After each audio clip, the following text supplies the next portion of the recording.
Manchester United 2, West Ham United 1. And yes, there's a smile on my face. My football team won. My football team won a game of football, and I can't lie. I don't care if it's pre-season, training, FIFA. I don't care whether it's foosball, Sabutio. You old man know what Sabutio is. I'm happy with the win. Some real positives though in the opening 65 minutes, because I will judge the first 65 minutes of the game very differently from the last 25 due to the plethora of substitutions made by both teams.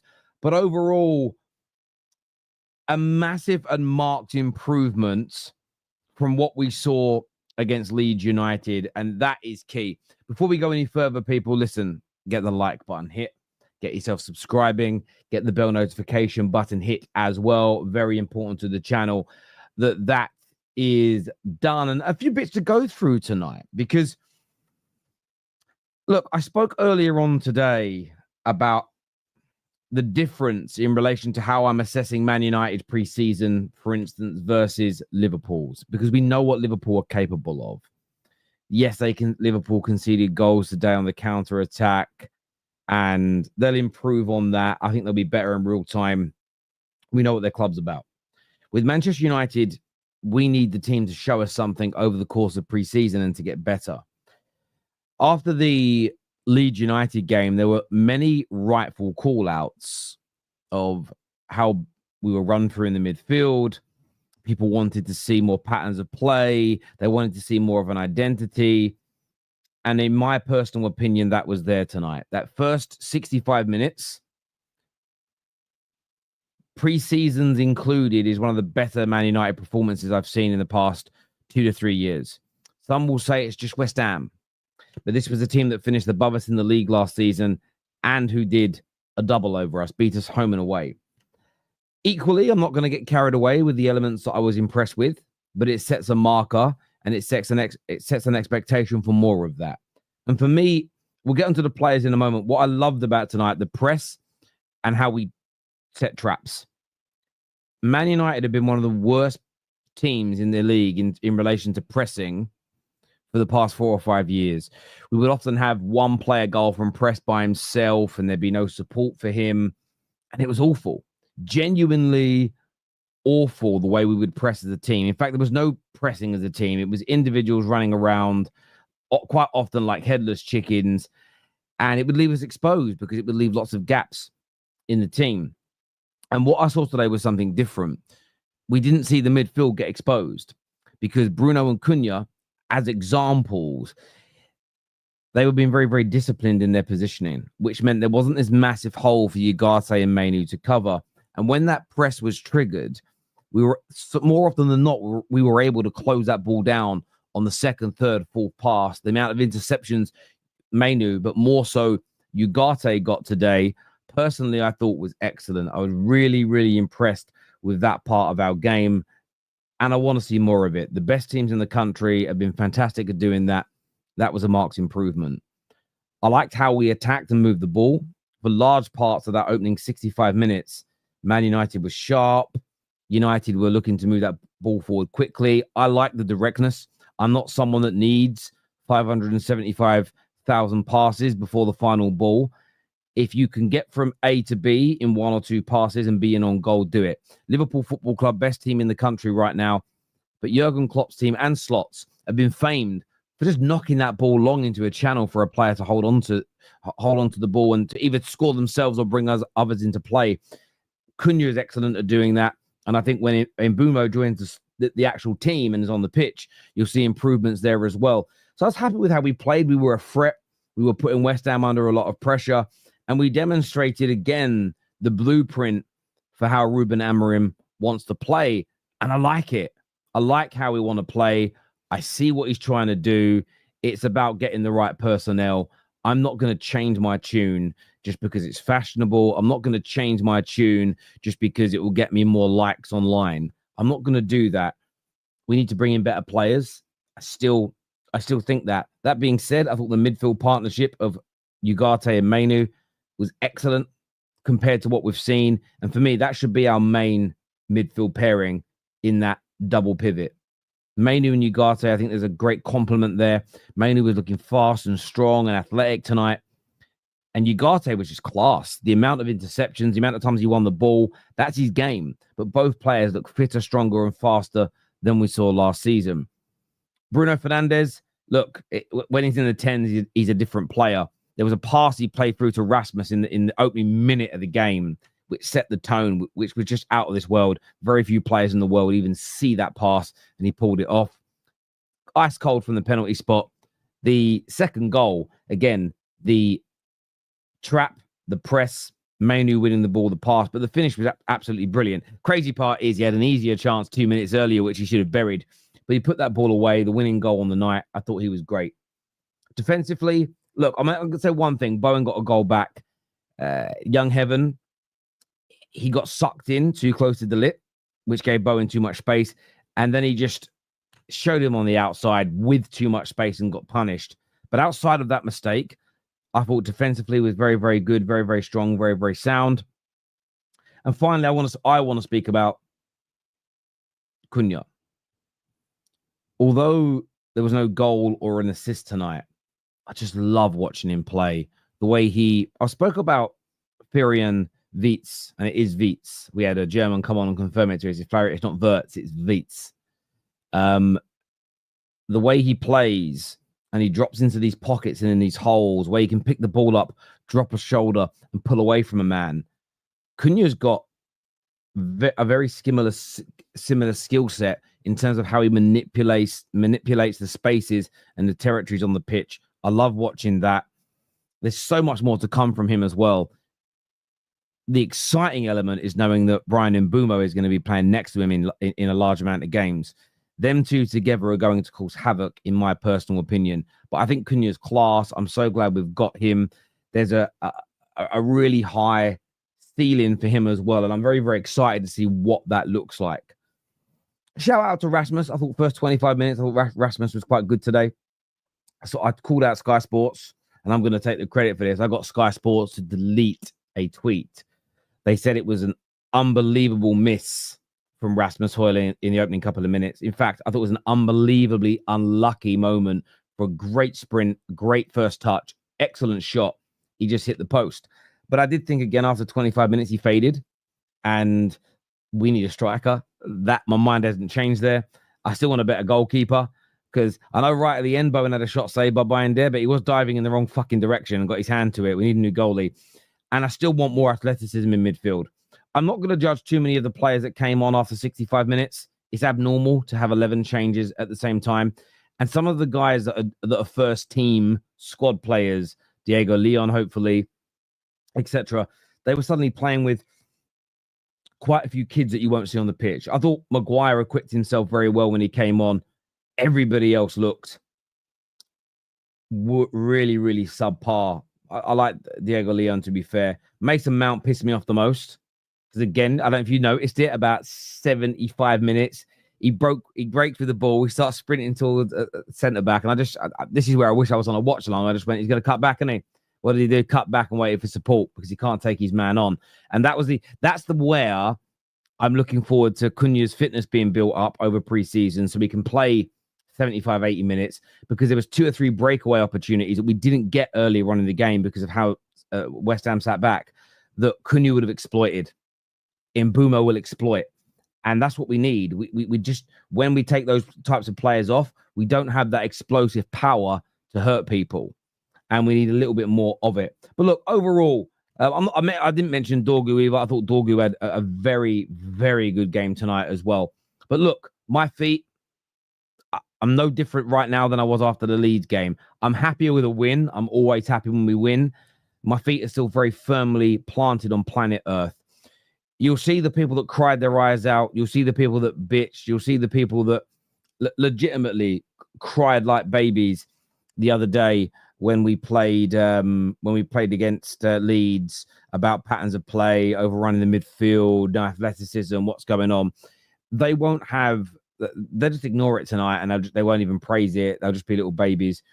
I'm going to keep it 100. I'm not getting carried away either. What I am actually doing, for instance, like I haven't addressed this on camera, but I will do now. The absolutely disgusting behavior from some Manchester United fans last night, deliberately misquoting Ruben Amorim when he mentioned the word suffering in a press conference. It was very clear what he was talking about when you listen. Now, I didn't watch the press conference. I'm not that interested. I saw it trending. And I asked somebody, I said, when he said suffering, was he talking about the players suffering because they've got to run through brick walls and work hard? Or was he talking about the team suffering because we won't be playing that well? Because he's used that phrase suffering when talking about both those things. So I only asked the specification because I didn't know. And it got met with, well, the last time he mentioned suffering was the end of the season speech where he said we'd suffered and good times are coming. So therefore, he must be speaking about how we're playing. And my brain went ding ding ding ding ding ding ding ding ding ding ding ding twat. I was like, he's a twat. Straight away, I knew you're lying. That response is not the response. I was like, what do you mean? Because of what he said on the final day of the season, that must be what he was referring to. My brain just, as I say, it just went, nah, it can't be right. So what did I have to go and do? I had to go and watch it then. I was forced to go watch it. And what was he talking about? Player bonding, having players in training, the players having to work hard, the togetherness. He was talking about an internal situation. He spoke about we'll have injuries and we'll have to suffer at times. And that's true. Do you know that every single athlete should suffer throughout the season? Whatever you do is a sport. And again, this tells me people that have never played sport at a decent level. You suffer. You play through injuries. You have to play and compete when you've got things going on at home. You have to dig in and keep yourself fit and hard. And that's the one thing Man United players haven't done for us as fans for years, is run through brick walls 100% of the time. I listened to the comment and I was like, I don't get why anybody's upset about the manager basically saying, I'm going to make these players suffer for the betterment of the team. That's a positive. Then in a separate clip on Man United's channel, he said, he's asked about the new players and how we're going to play. We're going to adapt. And he said, we'll adapt a little bit. But he said, how we're going to play next season will be much better than what you saw last year. And I went, that's great. Again, I'm not going, oh my God, we're going to win the league. Listen to him talk. Fuck off. I'm not an idiot. I'm not even championing it. I'm saying he's told us we're going to be better. Let's hold into account on that. Let's also hold into account and the players to account for him saying, I'm going to make the players work hard for you. They're both positives, but it was twisted into a negative. But I'm keeping it 100. I'm not looking for overreactions to a good display and a win. The same as I'm not looking at this stage for an overreaction to a bad moment. This is about keeping calm. This is about seeing the wood for the trees. Prime example was last night. Grown men putting further pressure on the football club, slagging off their own manager for something he didn't even do. That, for me, is a madness. That, for me, is a little bit cray-cray. Is that a word you youngsters still use? Cray-cray. It was cray-cray. It was a little bit, what we say where I'm from in the East End of London, it was a little bit radio, bruv. A little bit radio rental. And it was. I didn't quite get it. So, look, well done to Man United tonight. Happy with the victory, but loads more hard work to do. Loads of more suffering. I'm going to start using it all the time now. Loads more suffering for these players. Loads of brick walls to run through. Loads of lactic acid. Pure ice baths. And that's what we want, right? That's what we fall in love with these players over. Watching them break their back. Not literally, but break their back to make our team better. And I want to see more of that. And we saw it tonight in the way we pressed, the way we won that ball back. And the players are looking fitter. They are looking stronger than we saw last year. But this is what normally happens. We'll have a game like that and we go, oh, we're looking better. And then the next week, why is there no running today? I want to see this again and then again and then again and then again. And I don't want to see it stop. And if Man United could find a way to make, because this is something only real athletes get, people or real achievers get, is you can be as talented, you could be as the most talented person in the world at any said thing, football, painting, being an electrician, being a YouTuber, it doesn't matter. If you lack the hard work, if you don't keep pushing through the barriers and pushing through the pain barrier, you'll never, ever achieve the ultimate goal. It's not going to happen. That's why when you read any autobiography of any of the greatest athletes of all time, even the guys that get called the GOATs and the most skilled guys, all they ever really talk about is their hard work. That's why if you ever listen to a football YouTuber say hard work's a nonsense, the red tear, just stop listening and unsubscribe, because they are talking bullshit. The reason they don't like hard work is whether it be their footballing career, their martial arts career, or their professional career. The reason they didn't make it is because their bosses and their coaches and their parents told them they didn't work hard enough. So what they now do is they advocate that asking people to work hard is bad for them. It's a loser mentality, and drop that shit. Do you know why? Man United have had a loser mentality for 13 years, and that's why we've been shit. Right, time to bring on we're going to bring some callers in now onto the show because it is late, and I've got to take the kids to a sports day thing tomorrow, early as well.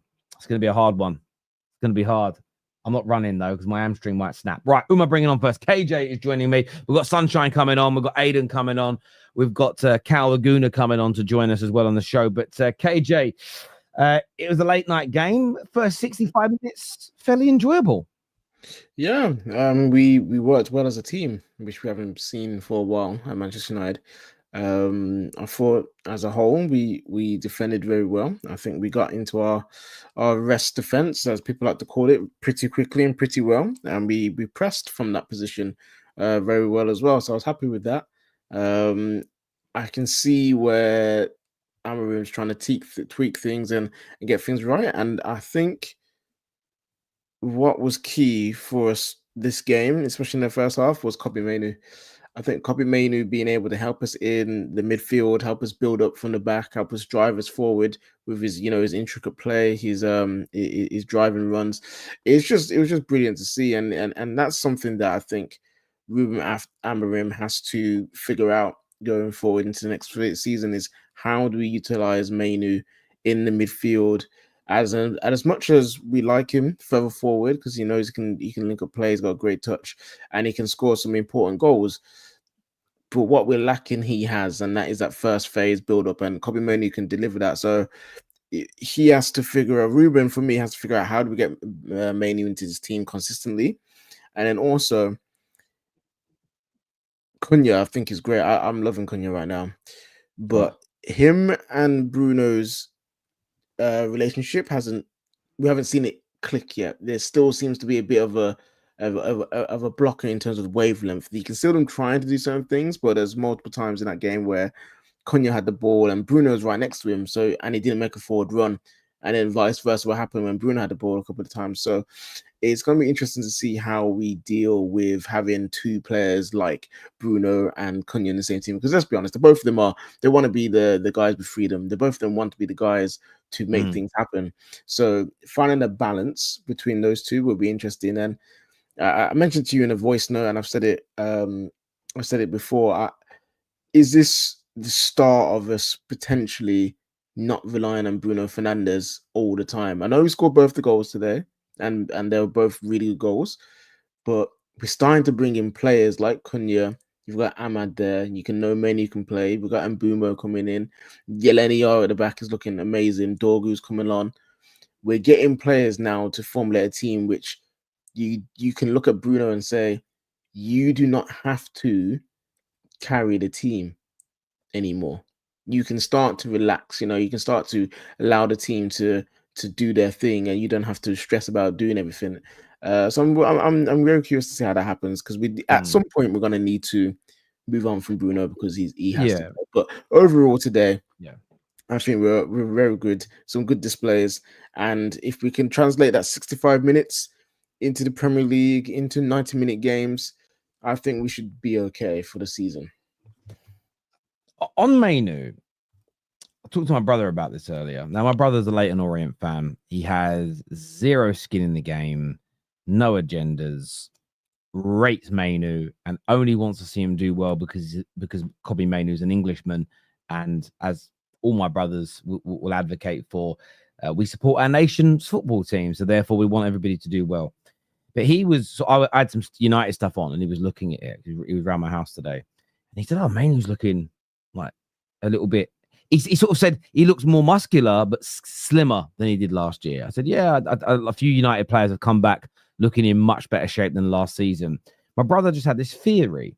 He said maybe one of the reasons why your manager wasn't playing him so much last year is maybe he wasn't in the right shape to run and do what the manager needed. And when a player's made to do things their body can't handle, if he starts picking up bad hamstring injuries, bad thigh injuries, bad groin injuries, that can end up hindering him in the longer term. And I said, it's a theory. And I said, we'll see this year. But as Man United fans, we want to see him play a lot more games. I also listened to what Michael Carrick said on Rio's show. Carrick spoke about a time where in his early years, he started off well, and then he said he was awful. And he did say that, he goes, he doesn't think Mainoo's been awful. But this is very normal for players to start well and then have dips. Mm-hmm. Look at Cole Palmer went through from sort of Christmas time through, well, but actually, barring 2 finals, until now, really, his performances and his outputs haven't been what everybody expected. It's so very, very normal. So I do want the manager to use him more. I've got a feeling this is going to be a very big season for Cobby, but when he's in the form he was today, we are just a much better team when he's in that midfield. So I completely agree with you, mate. And yeah, look, I'd like us to try a few games, a few periods in pre-season where we go, do you know what? Maybe let's have everybody on the pitch we expect. Let's have the midfield partnership we had today, the double pivot. Let's have Mbumo and let's have Cunha. Let's have Ahmad and let's have Bruno on the bench to see what that looks like. So I totally agree with you there. Joining us now, we've got Sunshine coming on to have his say with us as well.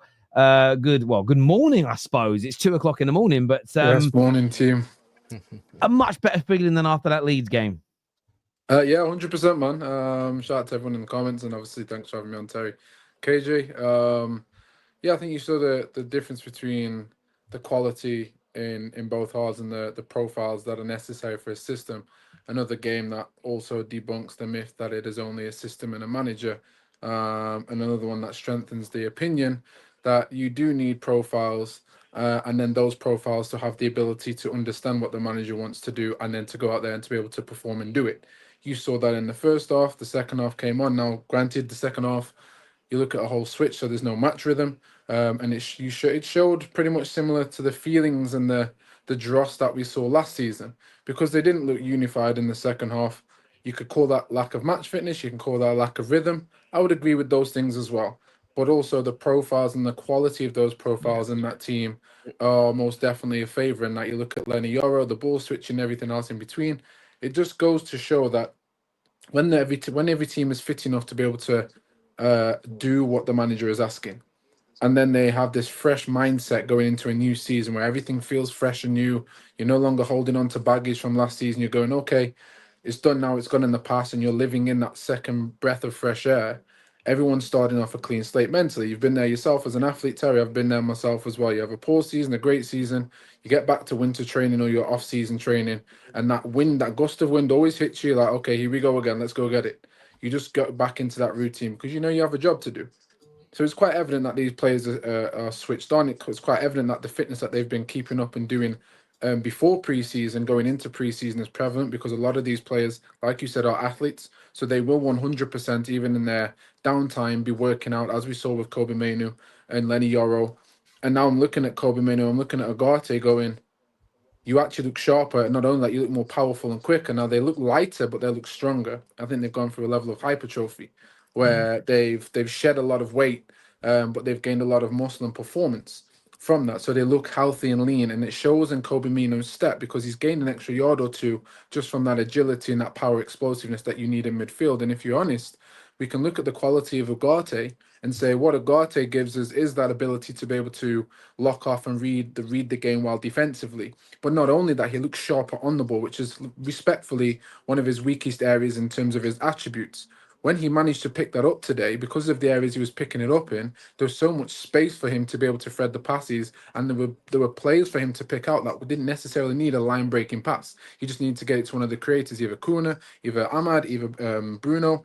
That is his job in full effect. So I think with that level of quality that you look at Agate and Kobe Mainoo and what they're able to do, and you add that level of fitness and that sharpness in their brain, and they have a manager that seemingly has given them instructions which they seem to be able to carry out now. Now you've got a full package there. Now you can start to be hopeful to say, you know what, may not be as bad as what we first thought with these players. And a lot of that does have to do with the environment that you create, the mentality that you allow them to go into, and the belief that they're able to do apply their talent and their ability to what's being asked of them. I think it's quite evident and serious when you look at those players and go, yes, we're lacking in midfield, but I don't think our season will be as bad. Now, yes, I I'll finish on this because I've said a lot and I normally ramble on, so apologies, but appreciate your patience. I'll finish on this and say, yes, I acknowledge that it is preseason. I acknowledge it is the first positive game we've seen out of the two. However, if we're being objective and accurate, and just as we were with Leeds, we're not going to get gassed, but we will highlight the positives that we saw, or what we believe to have saw, in the difference of what we saw in West Ham and what we saw in Leeds. And today was a much better performance overall, even with the second half players that came on. Mate, I totally agree, and I think that's the quality of players is a thing, but equally, this is about Man United fans not getting carried away, but for me, it's about using it as a yardstick to say, well, we've seen that level of press, that level of performance. Now let's go again and try and get it to another level. Let's try and get the players fitter and keep improving from that point. I feel like with a lot of Man United fans, it's always very much feast or famine. It's, oh, we're dead. The club's finished forever. Fuck this club. I hate it. The next week, my ballers, my guys, my manager. And I don't know if that helps us as individuals. I don't know whether it helps the players. I don't know whether it helps the club. It feels a mess. And I think there's an element of us, and I've had a lot of stick for it this summer, but I do believe right now, us trying to keep as level-headed as possible, even when I got called a gaslighter earlier on today for simply pointing out that the manager has said, well, we'll play better this year. And the only reason I pointed out that he said we'd play better this year is because everybody lost their minds last night that he said we're going to suffer again. And he didn't. He said the players are going to have to suffer, which is absolutely right. There isn't a athlete on God's green earth that you've ever watched achieve anything of note who didn't suffer in that final, in that fight, in that match, in the build-up to it. You ever watched a tennis player win Wimbledon? Have you seen what they often go through for 2 weeks in the heat? You know, the games, the 5, 6, 7 hour matches at times, and then they've got to play the next day. There's a suffering in that, which is why most athletes, you look at Olympic athletes, they don't even always win gold. They'll win a medal and they just break down in tears because it's often 4 years of work and suffering to peak at that moment. You suddenly have a manager talk about that suffering, and everyone goes, "Oh, I don't want to suffer again." But why are you ignoring the subject matter when he said the word suffering?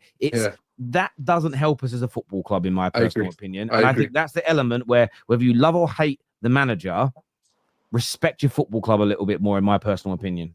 I know, I fully agree. And you know, when you have these mentalities around, it's literally like those who want to start a business or start something because they like the idea of the end goal, because they either want clout or they want money, whatever the end goal is. But then when they find out what really has to go into it behind closed door, where no one's clapping for you, oh no, I can't do it, it's too stressed, or no, I ain't got time for that. And you start to see why people aren't winners, why people aren't, you know, they don't have it within them, and then they utilize excuses, and then they go, well, I'm talented enough, yeah, I'm great, but talent is not enough. And I know it's way off topic, but I feel like it's a conversation of why the Messi-Ronaldo debate is so difficult for so many people, because one of them is God-given talent, and what people don't like subconsciously is when someone has the not just has the talent, because let's say Ronaldo wasn't as talented, even though he was talented, but he's nowhere near the world's greatest talent of Messi. However, he's shown single-handedly that if you apply yourself correctly, you can still be talked of in the same bracket to match any form of talent. And it hurts people because he's a reflection of what people struggle to do, which is why there's so much hate and so much covering for Messi when he's been given rewards and stuff. And that's not to slander hate. That's just an honest observation based from an athlete's perspective. When you outwork people, people dislike it because it's something that they can do, but they've chosen not to. And that's where the hate comes from. So yeah, you have to go through it. You have to, you know, if you want great results, you have to go through great hurt and pain. It is part of the suffering. The more you suffer, again, accurately, because that's like me saying to you, Terry, oh yeah, you want to be a top kickboxer and do your thing, but you just need to come and throw a discus really hard and tiring and do, you know, 100 throws a night with me in the ice cold rain. That makes no sense because it's not applicable to your sport. But you get what I'm saying. As long as the plan is accurate to where you're going and you're willing to put in the extra yards more than your competitors, you have a higher chance of performing even when you underperform with your talent. That's just how it is. I could not agree with you more on that, my friend. Listen, bro, appreciate you coming on, having your say. Well, I'm sure we'll chat again soon, my man. Top man. Yeah, big up, bro. Thank you. We're going to speak to. Oh, sorry, I put the wrong person out. We're going to speak to Aiden in a moment. We're going to get an Arsenal fan on next to give a rival's perspective on the game as well in relation to that. I want to put a super chat on here that says, "Hey Terry, how do you feel to have to watch the games late, just like us in Asia? And do we we do this once or twice a week. Look, I've been watching Man United on preseason tours for the better part of 20 years, so I know it and respect it. I'm always someone that respects real international fans. And when I mean by real international fans, I'm not talking about some guy that's like, you know what? I'm going to go watch a Premier League game today. I'm going to put on buy a hat that's got Leicester on it and a jacket that's got Nottingham Forest on it. I don't care whether that person's from America, Singapore, or London, to be fair. I ain't got time for fans like that. But people that are dedicated to a football club, that give up their time, their money, their energy, their effort, their emotions, whether they're in Mumbai, whether they're in New York, whether they're in London or Manchester, for me, I give them the same level of respect because you are the real fans. You're the lifeblood of football. And yes, it's tiring getting up at this time of the day. I actually just stayed up. So, I respect it a lot, my friend. Why don't Man United go for Kolo? Maybe Lunin in goal. Yeah, so Randall Kolo Moani, I'm not too sure if that's what Man United need. But what Man United do need is a point I wanted to raise as well before going to callers is we do need a striker. That is blatantly obvious.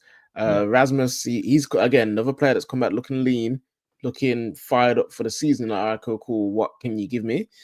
And he was typical Hoyland, dreadful. And then today you saw a little glimpse of like maybe something's changing. He had some good touches. He had a very good touch to set up Cunha for potential 1v1. He did all right for the first 25 minutes and then he just faded. That shot, by the way, that hit the post, that Sky Sports said it was an unbelievable miss, was not an unbelievable miss because that's actually a difficult shot to do when you're chasing down a defender, got past him, and then trying to bend it near post with a goalkeeper rushing out on you. I think he did all right for that shot. It's a shame he didn't go in. But as the game got on, you saw his flaws come out again, not being in the right place at the right time, not being the same wavelength as his teammates, not making the right runs. So yeah, I just look at this Man United attack. I'm like, okay, we've got the Cunha coming in. We've already got the Bruno. We've already got Ahmad. And we've got Mbumo coming in. And it's just like, right, we need, like, if we had a striker of even Watkins or even Mateta's level, we would look again even better. I'm not saying we look amazing now, but we would just look like a better team with a striker in there that knows how to play the role correctly.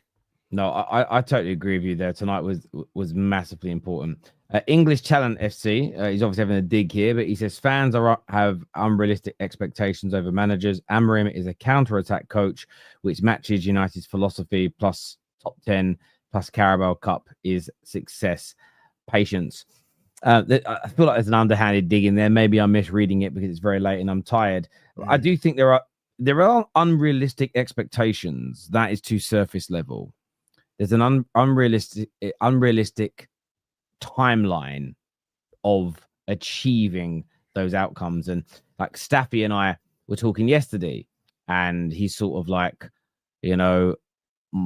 my ball, I think we're going to have a bad season because we won't come any higher than 8th. Or I think if we actually come 8th, there's a possibility that if we come 8th next season, it's not a bad year for us because it shows improvement. And I think we're actually going to have to win quite a lot of games to get there. And I think it shows we're moving in the right direction. Equally, though, where I agree with Staffy is that's nowhere near where I want to be. I'm not satisfied. My thirst isn't quenched. I'm just someone that celebrates the step change and the improvement, where Staffy isn't going to be happy until we get to the end goal. But in fact, we both have the same view of where we want to be. That's why conversations are important. But thank you for the super chat. Cal is on with us now to have you say, what you saying, bro? Hey, what's up? Yeah, I thought it was a good game to watch. I'm just happy football's back, to be honest. And I think this is the first time in about 2 years I've seen Manchester United with a style of play that I can recognize as a rival, because what I saw today was actual intent, and with mostly the same players that you guys had last season. So it was I know you guys had Cunha in there, but I don't think it was like a massive change. But I was still impressed with what I saw in terms of, I think you guys are right. I did write down like the Mainoo Ugarte kind of pairing is excellent. I thought Ugarte looked really good. He was able to win the ball back. That pass that I don't know if you guys remember this, but when he won the ball back and then he made the through pass for Ahmad, who scored, but it was offside. That was like, I was like, woo, that's something. And that's what he kind of provided you. And I think that's one of the complaints that Manchester United has had in terms of having legs in that midfield. And I think Ugarte and Mainoo are the legs that you do need in that midfield. Like Bruno Fernandes, like if you don't watch Manchester United and you just listen to some Manchester United fans, you would think Bruno Fernandes is one of the worst players on the team. He is the best player on the team. Like, he is just like, I know sometimes he doesn't do what Manchester United fans want him to do, but it's so clear. Like, having a midfielder that can just win you games is something that, like, it's so underrated. Like, that goal that he scored was amazing. The penalty is just, and when Bruno's on penalties, he just scores them. And I think these are just underrated things that he does.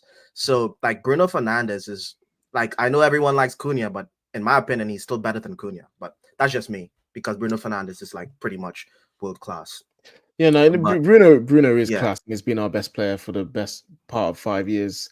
It's just now with the way that Amorim wants to play, it's just a conundrum. You know what I mean? It's not okay.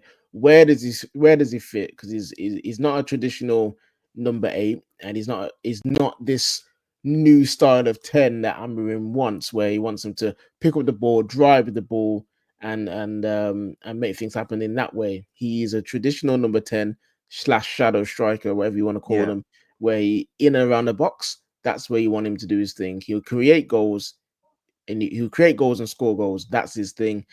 How do we fit it in with what we're trying to do with the new players? Is going to be an interesting conundrum that Amorim will need to solve. But for me, I'm not saying get rid of Bruno tomorrow because he's crap. I'm just saying, like, let's rotate it a bit. Let's change it around sometimes. We need options. We need options. Yeah. Equally, Mbeumo and Cunha are not the kind of players that play the same types of passes Bruno does, and that's what I like. I like the fact that we'll have these options, but there are some games where you need runners, and Ruben himself has just said, like, Rasmus did well today, and his words were, Cunha can help us a lot because he can run with the ball. We missed that last year, and we need a few more players that can do that. Mbeumo is one of them. It's why he wants an athletic midfield player that can pick the ball up and run with it. In terms of protecting the midfield too, that's about your 10s working hard. That's about everybody being fit enough to bust the gut for long enough. And one of the most underrated commodities,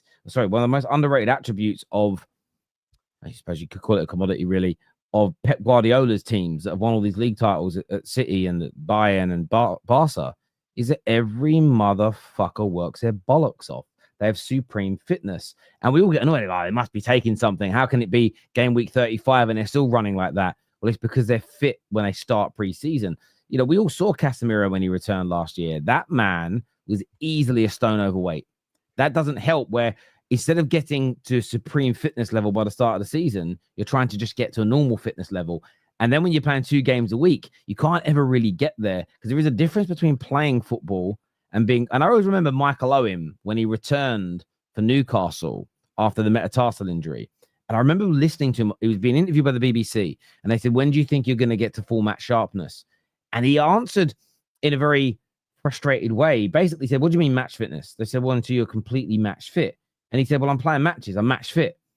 And the commentator didn't want to be disrespectful because Michael Owen's a little bit dim, but you're not match fit because you're not. We all know what it means. It means when you're at your sharpest, when you're at your best, when you can play at your optimum level for 90 minutes plus added time. So 95 minutes a week, twice a week for 50 games a season. When you're going to be back at that, that's the level you want to get to. The problem is if you start the season unfit, it's very hard to ever get to that point because playing matches isn't the same as doing fitness work. And you can't do the fitness work during the week because most of your week is match preparation and recovery. It isn't the same type of fitness and work. That's why then more injuries creep in as an example. So there's layers to this as an example. But I like tonight. And I agree with a lot of what you said. I think it was maybe one of the better displays from Man United. But this is where, and maybe I want to put out this attitude because I think it's what I want the players to do. I think we've got a squad. I think we've got a team that sort of does this. And I've worked with people like this. I did all right yesterday, didn't I? I meant to hit 3 widgets a day. I did 4. Do you know what I'm doing tomorrow? What? I'm going to do 2, because then I'm on 6 in 2 days and I'm still on target. A lot of normal, everyday, average workers, that's their mindset. They do a little bit extra today, they do a bit less the next day. Oh, that couple of days not doing too much. You know what? To make up for it, because my boss is a bit pissed, on Friday, I'll get 5 done, so I make the numbers up. That's how Man United have been operating. We're like shift workers, where actually there should be a minimum standard of 4, not 3. And if someone isn't striving to hit 5, you should be thinking about selling them. We need to get that back into this squad. How do we do that? We do that by not over gassing good moments, by not over gassing the massaging the egos and saying, great, you're almost an acceptable standard. You create that standard. Once they're there, then you set it and you want it to be at that level the whole time. And we don't seem to want to do that as a fan base. As I said earlier, everything is feast or famine. It's either throw baby out with the bathwater, or, oh no, they're brilliant, don't say anything negative about them, they don't need any more pressure. And I just sort of feel like we always seem to miss as fans. We never seem to quite get it right. And I hope we can get it right this time. In terms of Cunha, what was your views of him as an outsider watching him tonight? To be honest, I was a lot more impressed with a lot of the other players from last season. I know that's kind of weird.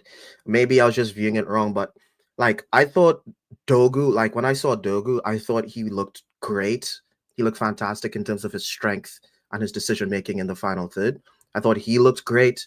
I thought Ugarte looked great. I thought, like the overall as a team, I thought it was excellent. Cunha, I still don't know how he fits with Bruno, because Bruno did blow me away watching the game, but I didn't see enough of Cunha personally, because I still feel like they're just kind of getting each other's way at times. And I think that's just something they're going to have to figure out, because they're quite similar players, to be honest, playing there. Also, another thing I saw was, I think the Euro and Heaven, they looked good. But in terms of, this was like a stylistic question I just had in my head, because I think Amorim wants them to be more ball playing and more forward thinking as center backs, because they're so young. I think you guys probably are gonna have to know that you're probably gonna concede a bit more if that's the style that you guys are gonna play, because they're so young. I mean, they're talented, but they're so young as players. They're gonna make mistakes. They're learning playing that style. I would expect Yoro to stay in the team the majority of this season. I would also expect when Lissandro Martinez is back, he'll come back into that team, and Heaven will be his backup, who is more competent on the ball as an example, but doesn't have the recovery speed that Heaven has. And he got a little bit exposed today, Heaven, especially with that Bowen goal. But that's part of learning, if that makes sense. So I agree with you. I agree. Because you're asking him to go forward, and then he's gonna get exposed when someone experienced like Bowen. Like Bowen is like, come on. Like he's going to cook you, because he's an experienced guy. Yeah, and he's an excellent quality. Yeah, that goal is funny because you even hear Ruben. If you watch it back, you hear Ruben scream Aiden, because he knows that you can't give Bowen that amount of space. And Aiden Heaven doesn't realize, yes, Jared Bowen is a mainly left-footed player, but his right foot is just as deadly. And he was going, he's going to cut inside. I'm going to position myself to be on the inside. So when he does that, Bowen was like, bruv, okay, cool. I'll take you down the outside and show you where I go on. And yeah, it's this part of learning. Like he will have those moments. But like Lenny Yora had with Suleimana, like getting cooked that time, he learned from that, and he didn't get dribble pass for a very long time. So yeah, exactly. And we all know how good Saliba is, but you take away Gabriel and the experience next to him, and he was a little bit more sketchy, and he's much older and more experienced than Aiden Heaven. Yeah. And that's the thing with young defenders. It takes a long time for young defenders to become fully experienced and have that know-how. It's a very different role to being a striker, where you can mess up 10 times and get the match winner, where with a defender, you can be perfect 9 times out of 10. That one mistake and everybody thinks you're a bozo. Cal, listen, bro, I appreciate you jumping on, having your say with us tonight. Top man. Well, it's not late for you. It's probably the afternoon for you. So it's still in the morning. It's like still the morning. Still the morning over there in Oz. Listen, you take care, brother, and we'll catch up soon, my man. Cheers, brother. Thank you. Top man, thank you. A few super chats before Aiden comes out. This says, "Where's Obi? He's supposed to be your second coming." He's 17 years old and learning the trade. Like, relax, innit? Rosie also, Bruno 100 million plus would have given you 3 to 4 new players. Look, we've spoke about this on numerous occasions. I'm not going to keep beating the same drum. Yes, he's got to put in performances like tonight and score loads of goals and be at his absolute best. So if he hasn't gone and we haven't had that money, Bruno Fernandes has got to deliver. He delivered tonight overall. Bruno is a good midfielder, but he lacked consistency. Oh, in what area though? Because yeah. What? Because in terms of goals and outputs and assists, his main job, he doesn't lack consistency. Does he play like Paul Scholes? No. So there's a lack of consistency there. But is that what he's meant to be doing? I'm not always sure. Rasmus looks solid, is what Boston Ralph Ronin said. Listen, this is my thing. I've seen people in the comments defending Højlund, and this is the problem. The level and the bar is so low for him. Yeah. Today is a game where he didn't do anything like remotely awful, and it's seen as solid. Yeah, it's like that.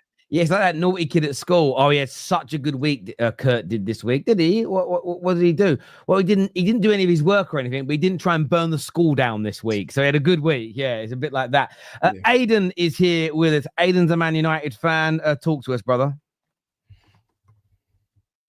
Oh, nope. I put you on mute just when I brought you in, just in case there's any background noise, but he might be back with us in a second. I don't know what happened.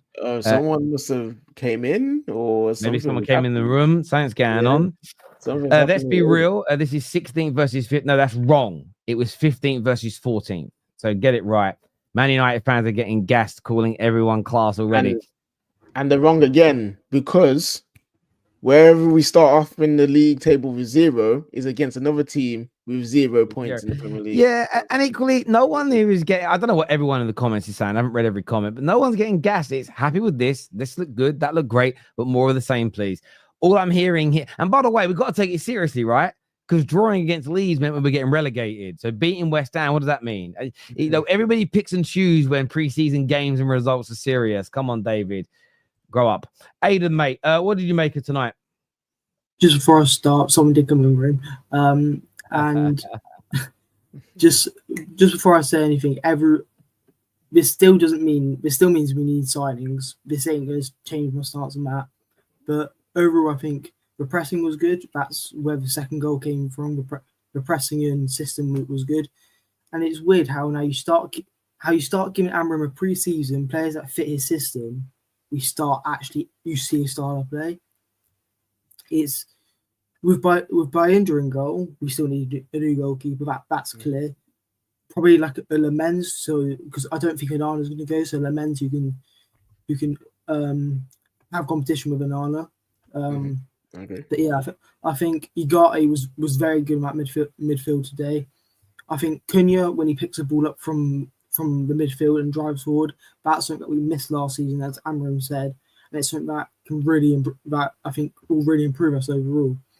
And with Mbeumo coming in, I'm excited to see him with Cunha. But one thing that does concern me is Bruno is going to play most of the games in midfield, so Mainoo will have to take a back seat, because we know Amram, he likes Bruno in midfield. But I think if we have Bruno and Ugarte, it will be a good enough midfield to control sort of games, and then obviously as we go out through the game, we can put Bruno up and bring on Mainoo for stability when we're winning a game or whatever. But I think overall, Ugarte was very good. De Ligt was very good at the back, and I think De Ligt will start a lot of games with Martinez and Yori beside. But I think overall, people are now seeing what Amram's trying to implement. I think a lot of the season, it'll be a very sort of like Conte sort of thing when he was at Chelsea. It'd be very pragmatic to start off with. But as we start getting more players in over the next transfer windows, I think you'll see the development of Amram, his system coming into what it was like at Sporting. No, I think that's fair. I think that's fair to say.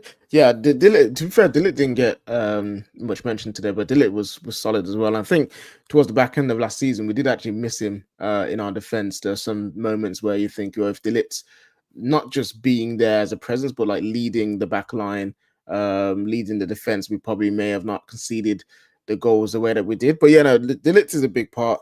I think he's going to do well for us this season. I think if we can keep him fit, we have two solid centre back options in him and Maguire. And yeah, and that's just the thing. Ruben Amorim's style it's not for everyone. I'm not going to sit here and say it is. Like, people have their issues with it. There are glaring holes with it, which he needs to fix, and I want him to evolve in that. So I'm not going to sit here and say Ruben Amorim's system is perfect, but the better players we have, the more chance of it is going to work. You know what I'm saying? Like people say a bad workman blames his tools, but it's just like, well, if you give him a hammer that doesn't have a head on it, or a drill that doesn't have any battery, and the wrong pieces and the wrong parts to build a kitchen, guess what? He's not going to build you a kitchen. So as long as we give him serviceable tools and good players to work with, Ruben Amorim will get himself sacked, or he will get himself a longer contract. Like, that's just the way football is. And I think as fans, we've got to a point where everything has to be now. And if you don't see what you like straight away, it's automatically, no, he's done, he has to go, and I want something else. Where really and truly, if we really did have a good squad, if we really did have a good way of playing in terms of, and a good structure and a good culture in the club, I think it'd be easier to judge Amorim. I think it'd be easier for Amorim to succeed or not succeed. But we just have to give it time. No, I agree. I completely agree. We need better players, and this is the crazy part about it. I think there's been a little bit of overrun. I get people's view of, oh, there's so much to change, there's so much to overhaul. I wouldn't have done that. I'd have gone for a manager that plays 4-3-3. We'd have kept Rashford. We'd have done this different. You've got to listen to what Ruben's saying and remember what other managers have said. He's saying very important about Mbeumo and Cunha, that they've come in, there's no ego, they want to be part of the team, it's not about them. We have too many players like that at the club. And there's stories that go right the way back to the likes of James Wilson coming through, ever before any of us had heard of Rashford or McTominay, where they suddenly had a few first-team experiences. They were sitting in jacuzzis after training, giving it the big one to the other youngsters, like, yeah, we've made it, we're at the very top. And René Mullenstein witnessed that and said, he just had this instant gut reaction of, well, they're not going to make it. They're not going to maintain the levels that they've shown, because there's almost, and United have had a culture of that where it's all been about the player and it's all been about them and what they need. And I think you've got to, and that's why when I see Arsenal fans kind of kick off and moan about, oh, we'd have got a better manager than Arteta, we'd be in a much better place now. You may have been, but what you can't ignore is that you needed to strip that squad. You need to change the culture, the behavior, the way people were behaving. Liverpool went through the same thing as an example. All these things needed to change. And it's easier when you've got a club that's been shit forever or shit for many, many years, where the players are earning a pittance, and you show them, look, with that type of attitude and this type of performances, you're going to get paid this much more money. We're going to get these facilities. They see it as, fuck, I've got a chance here to like really make some money. When you're being paid 300 grand a week and you get away with being insubordinate, how are you going to listen to a manager when you know if you down tools, he gets sacked? Like, on a real level, you're never going to get 100% every single training session, every single game out of those kind of players. So yes, we need better quality players, but culturally, we need people that want to be here for the right reasons and understand that they can't just down tools and get a manager sacked and get away with it. And I think if we start getting that right, you'll see more victories on the pitch, because half the time I think we've lost games in the last 12 years. Forget Ruben, where players just haven't wanted to win. And Ruben called this out in the Liverpool game, and it's still one of the biggest things he said that's been ignored by fans. He was pissed off because he said, I haven't seen this work rate in other games. Why? And there is an element of my little brother when we were younger. He didn't change football teams. He was deciding who he likes. And he said something about, I don't remember which team it was. It may have been about Liverpool. He said, you know what I hate about watching Liverpool? I was like, he goes, they're always crap until they concede, then they become really good. Then they start trying hard. And my dad laughed, went, yeah, you're kind of right about that. And he went, that's why I can't support them. I want to support a team that work hard and do their best from the beginning. And that was a 6 or 7-year-old having an observation. But sometimes a child's observation is so honest and raw. And that's what Man United have been. We've been a team that has picked and choose when to work hard. Not turn up in terms of wanting to win, but when to work hard. And I've seen us, I don't know, boys, 100 times in the last 12 years outworked, outrun, outmaneuvered by so many teams that don't have better players than us. Mhm. That's the bit for me that I want to see change. And that's why, as a fan, I'm beyond now. Well, get me a better coach, and we win. I just think that anyone who's having that conversation, I think you're ignoring the root cause problems at the club, and I can't engage in it anymore.